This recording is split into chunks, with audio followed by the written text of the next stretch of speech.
Thank you, and good afternoon to everyone. The role of the Commission, as you know, is to be facilitator in this negotiation between the co-legislators. On this file, we are still a bit far away from trialogues because the vote in the Parliament will be at the beginning of July, in plenary September.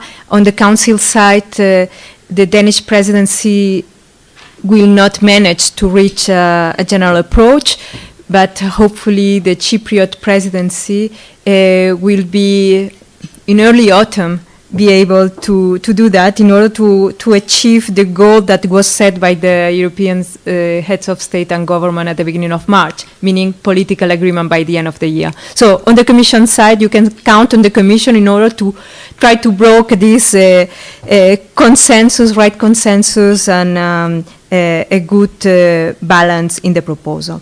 But here the theme of today is the OTF. And from the Commission side, of course, what I'm going to explain is why the OTF category is necessary. As it has been mentioned, one of the MiFID key innovations was to eliminate the concentration rule, and this was done by the introduction of the MTFs, the multilateral trading facilities, which stimulated competition and innovation in securities markets. Some of the benefits have been mentioned. But this innovation also encouraged that organized trading happen outside the MiFID framework and being allowed by the MiFID framework, because the MiFID framework was not capturing that type of trading. And this is the case, for instance, of the broker crossing networks. So while internal order matching was being undertaken by brokers on a small and ad hoc basis, technology made it to become larger and systematic. And thus, the level playing field that was considered that had been achieved in the MiFID I was completely broken. There was, and there is data on that, about a lot of trading and even more going on to this dark side of the markets.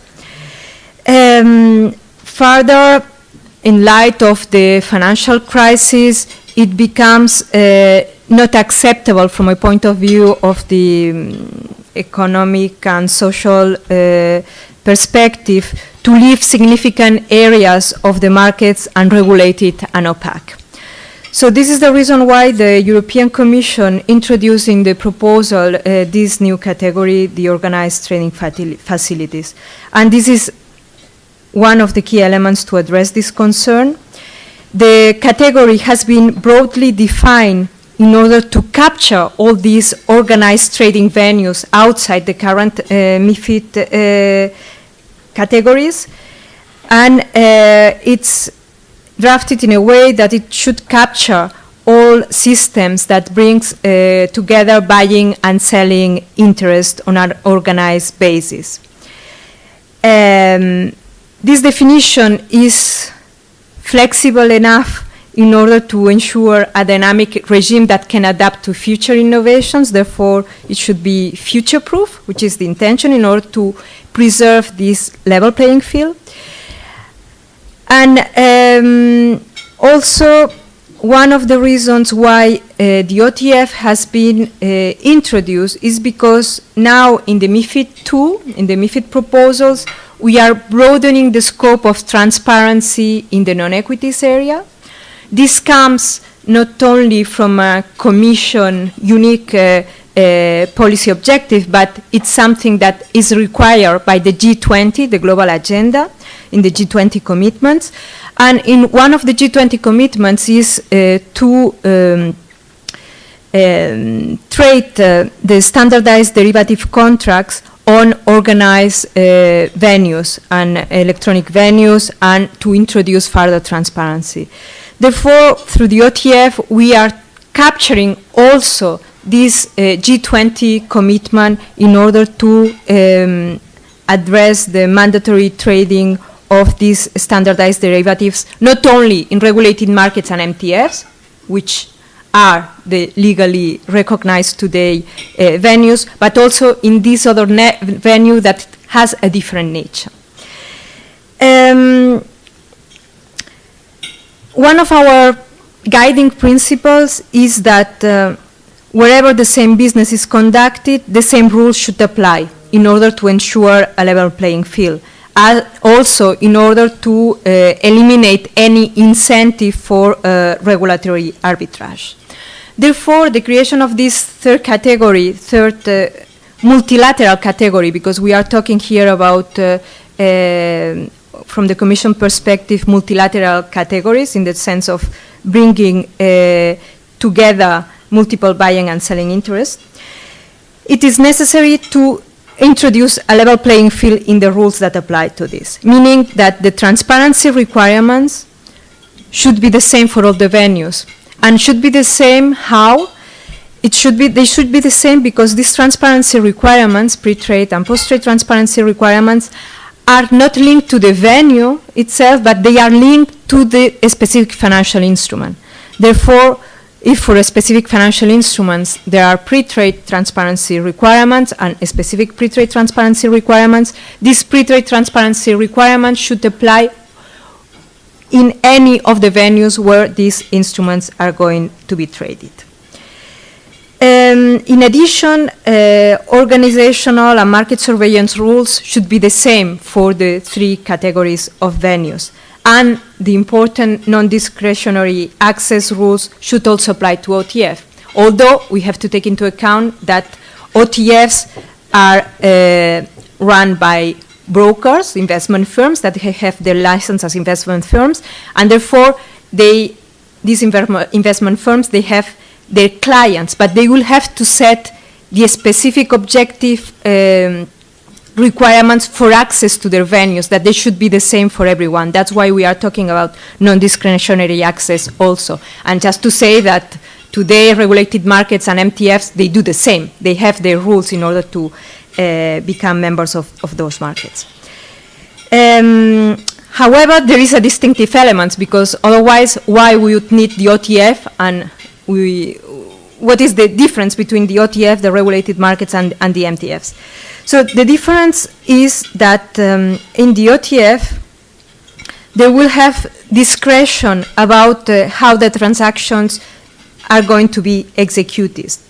And this is because the operator of the OTF has to comply with the conduct of business rules, investor protection rules towards their clients, in particular the best execution rule toward the clients.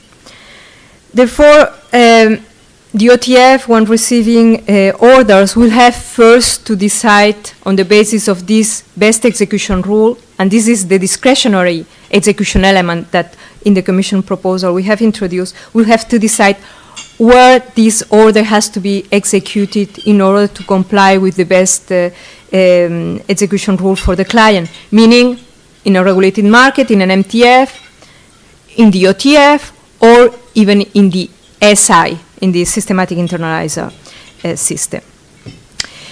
We have introduced, in order to have this level playing field, the ban on executing orders against their own proprietary capital. And why we are doing that? Because the execution of orders against own proprietary capital is understood by the Commission as a bilateral relation. Therefore, this one falls under the systematic internalizer regime. And as today MTFs and regulated markets, they cannot execute under their own proprietary capital in order to keep this neutrality element, the same should apply to the OTF for a level playing field consideration. As I said, this ban in the venue, in the OTF, on own proprietary capital doesn't mean a ban on bilateral trading outside the OTF, meaning in the SI regime. Because one of the purposes also of the Commission proposal is to improve and enhance the systematic internalizer regime that, as it has been mentioned in the introduction, was introduced in the MiFID I, but in reality due to some, we could say, weaknesses in the definitions, it has not been used as, in principle, was considered it should.